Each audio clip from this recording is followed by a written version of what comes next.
Those two people over there are not my mom and dad. They are criminals. নির্মম বাস্তবতায় হয়তো একদিন বদলে দিতে পারে সমাজের দীর্ঘদিনের মূল্যবোধকে, যেখানে বাবা মা সবসময় নিরাপত্তার আশ্রয় হবেন, সন্তানের চোখে হবেন শ্রদ্ধার প্রতীক। কিন্তু বাস্তবতা মাঝে মাঝে এমন এক চেহারা নেয় যেখানে সন্তানের কাছেই অসহায় আত্মসমর্পণ করতে হয় বাবা মাকে। ঢাকার সিএমএম আদালতে নিজের জন্মদাতা পিতামাতার বিরুদ্ধেই মামলা করে দেশের পারিবারিক নৈতিকতাকে প্রশ্নবিদ্ধ করে আলোচনার কেন্দ্রে চলে আসেন তরুণী মেহেরিন আহমেদ। পারিবারিক সহিংসতা প্রতিরোধ ও সুরক্ষা আইন 2010-এর আওতায় দায়ের করা মামলায় তিনি আদালতের কাছে সরাসরি বলেন, নিজের মা বাবার হাত থেকেই চাই নিরাপত্তা। এমন এক অবস্থান যা কেবল সমাজকে নাড়া দেয়নি, বরং পরিবার নামক আবেগঘন বন্ধনকেই নতুন করে চিনতে শেখাচ্ছে। মামলার খবর ছড়িয়ে পড়তেই দেশের বিভিন্ন শ্রেণী পেশার মানুষের মধ্যে তীব্র আলোড়ন দেখা যায়। অনেকে মেহেরিনকে দোষারোপ করেন, আবার কেউ কেউ তার সাহসিকতাকে অভিনন্দন জানিয়ে বলেন, এটা তো কেবল একটা ঘটনার প্রকাশ, সমাজে এমন আরও অনেক ঘটনা আছে যেগুলো মুখ বুঝে সহ্য করা হয়। সামাজিক যোগাযোগ মাধ্যম থেকে শুরু করে সংবাদ মাধ্যম, সবখানেই মেহেরিনের ভাষা নিয়ে শুরু হয় আলোচনা। ভাইরাল হয়ে যাওয়া এক ভিডিওতে তিনি স্পষ্ট বলেন, "Those two people are not my mom and dad. In simple words, they are child abusers. Child abusers should not be free."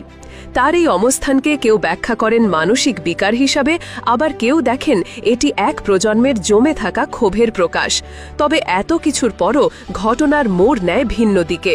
প্রায় 1 মাস পর মেহেরিনের মা নিজেই আইনজীবীর মাধ্যমে আদালতে আবেদন করেন, মেয়ের সঙ্গে মধ্যস্থতা চান।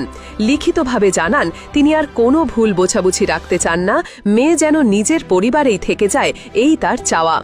মেহেরিনের আইনজীবী জানান, মেয়েটি অত্যন্ত মেধাবী, কিন্তু বাবা মা দুজনেই কর্মজীবী হওয়ায় গত 5-6 বছর ধরে তাদের সম্পর্ক ছিল প্রায় বিচ্ছিন্ন। যদিও তারা এক ছাদের নিচে বাস করতেন, কিন্তু সংলাপ, বোঝাপড়া এসব ছিল না বললেই চলে। সমাজবিজ্ঞানীরা বলছেন, এটি নিছক একটি মামলার গল্প নয়, বরং পরিবার নামক প্রতিষ্ঠানের ভাঙনের প্রতিচ্ছবি। ঢাকা বিশ্ববিদ্যালয়ের অপরাধ ও সমাজবিজ্ঞান বিভাগের অধ্যাপক ডক্টর তৌহিদুল হক বলেন, এ ধরনের ঘটনা হয়তো প্রতিটি পরিবারে নেই, কিন্তু এমন ঘটনা সমাজে আরও আছে, ভিন্ন রূপে, ভিন্ন মাত্রায়। পরিবারের সন্তানকে শুধুমাত্র ভালো স্কুলে পড়ানোই যথেষ্ট নয়, তাদের সঙ্গে মানবিক সংযোগ গড়ে তোলাটাই আসল কাজ। তিনি আরও বলেন, পারিবারিক শিষ্টাচার, মূল্যবোধ, বোঝাপড়া এসব না থাকলে এক ছাদের নিচের মানুষগুলো একসময় অপরিচিত হয়ে ওঠে। সন্তানরা তখন বাইরে আশ্রয় খোঁজে, হোক সেটা আইন, হোক সেটা সামাজিক সংগঠন। এই ঘটনার সঙ্গে অনেকে তুলনা করছেন 19 সালের ভারতের যুবক রাফায়েল স্যামুয়েলের মামলার, যিনি তার বাবা মায়ের বিরুদ্ধে মামলা করেন অনুমতি ছাড়া জন্ম দেওয়ার অভিযোগে। সেখানেও পরিবার ও সমাজের মধ্যে দ্বন্দ্ব প্রকাশ পেয়েছিল, তবে মেহেরিনের ঘটনা আরও বাস্তব ও ঘনিষ্ঠ, কারণ এটি কেবল অধিকার নয়, সম্পর্কের ভাঙনের এক সরাসরি চিত্র। তবে শেষ পর্যন্ত মামলা চলবে কিনা সেটা এখনো স্পষ্ট নয়। তবে এটুকু বলা যায়, এই ঘটনার ফলে আমাদের সমাজ একটি গভীর আত্মজিজ্ঞাসার মুখোমুখি হয়েছে।